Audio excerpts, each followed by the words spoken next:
Today's video is sponsored by Silly Monsters, now live on Kickstarter. Grim dark, hardcore, meat grinder, dark fantasy. The encroaching darkness is consuming the lands. Tabletop is serious business. Sometimes, but not always. Introducing Silly Monsters. This richly illustrated, full-color, hilarious supplement is the perfect companion for any 5th edition game. It presents and brings to life a menagerie of new creatures that have funny appearances and abilities that are sure to surprise even the most veteran of players.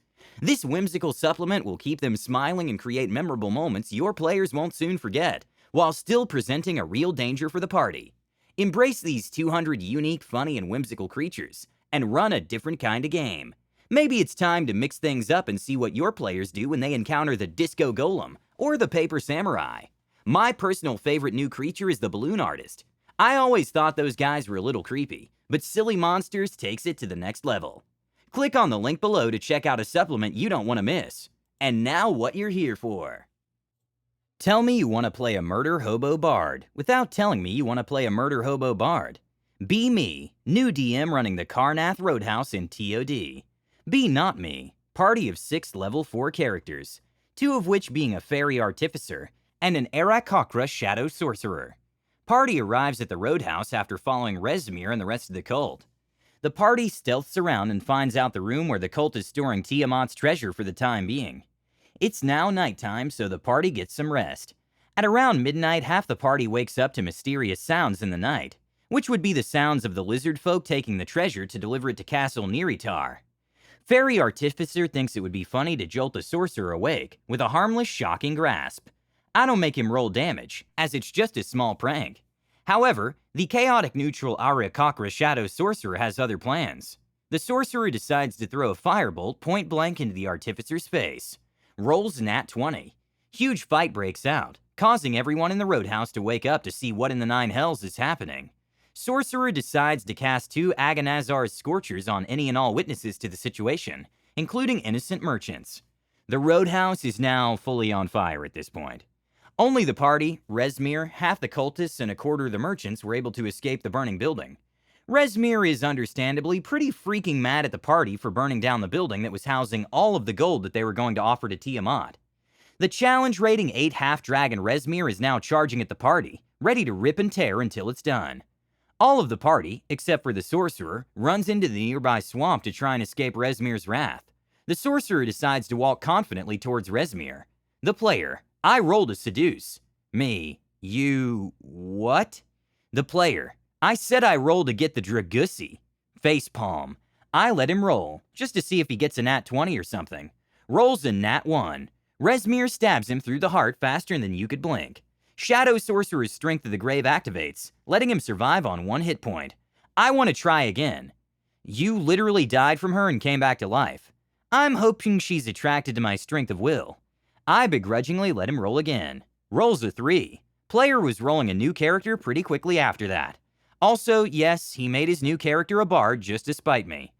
Dragussi is a word I'd never thought I'd hear, but here we are. This next story is about a crappy character. Literally. This happened near the beginning of my DM career when I wasn't a confident DM and was a massive pushover. I was running a one-shot with some of my IRL friends, and the premise was that they were survivors of a great battle and had to escape to friendly territory and avoid the clutches of mercenaries that were tracking them. One of my friends was playing a half-orc barbarian and was one of those players that could just not take a game seriously and always had to add some silly gimmick to his characters. His gimmick for this one? He found it hilarious to describe several times during the one-shot as the party was traveling along, avoiding patrols, scouting paths to escape, etc., that his character took a shit. The rest of the party found it funny the first time and I asked him to cut it out, but he just kept doing it, even laughing, describing his character backing one out onto a fallen enemy. Being a new DM, instead of putting my foot down, I tolerated it until I grew really angry at him and decided to punish him with in-game consequences. Near the end of the session, I had the mercenaries catch up to the party and get ready to fight them. The Barbarian was upset they were facing capture and said something to the effect of, Barbarian: that's bullshit, DM. We all rolled really well on our stealth rolls. How the hell did they catch up to us? Mercenary Captain: we found you by the trail of turds you've been leaving. Disgusting beast. At this point, my friend got very upset. I mean, he was fuming and got up from the table to go outside for a smoke, but never ended up returning. Being one member down, the party were unfortunately captured, and the one-shot ended.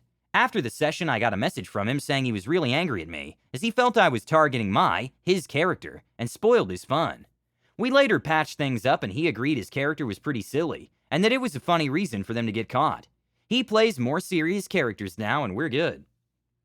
Like a shitty Hansel and Gretel. And to continue the trend of players making terrible decisions, I leave you with this player's creative problem-solving skills. In my years of playing pen and paper, I've had two interesting players, Mr. Mind Flayer Enjoyer, and this one which is even worse, who's been playing with the group from the beginning.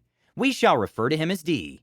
The party goes into the dungeon. Everything is nice and easy. A few animated armors and weapons. No problem.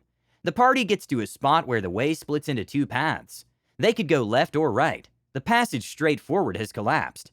Party Ranger. Could we clear it? Me. No way. Two large stones and the whole hallway seems to be destroyed. Party Ranger. Okay, let's go. Gets interrupted. D. I rolled a nat 20. I want to clear the path.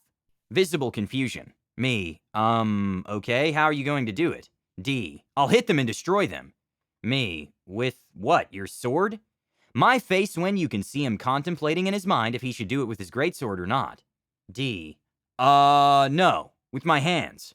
Half the players started face-palming. The other half giggles knowing what comes next. Me. Okay. I describe how he smashes into the solid rock with his bare hands, together with all his force, followed by a cracking sound. Me. A sharp pain shoots through you as you realize that you completely broke some of your fingers. D. Huh. Well, okay. D continues through the dungeon, with disadvantage on anything he wants to do with his hands. The party manages to clear the dungeon and piles up all the loot to then distribute it equally. D. What? No, I'll just take something. Reaches for a little chest with gems. Rogue. Oh, no you won't. Rogue player. I step on his broken hand if he reaches for it. I let him roll for it. Rolls 16. Describes how he steps on the already broken hand, as an extreme pain goes through the Barbarian's body, followed by more crunchy sounds. I explain how he seems to not be able to move his hand at all.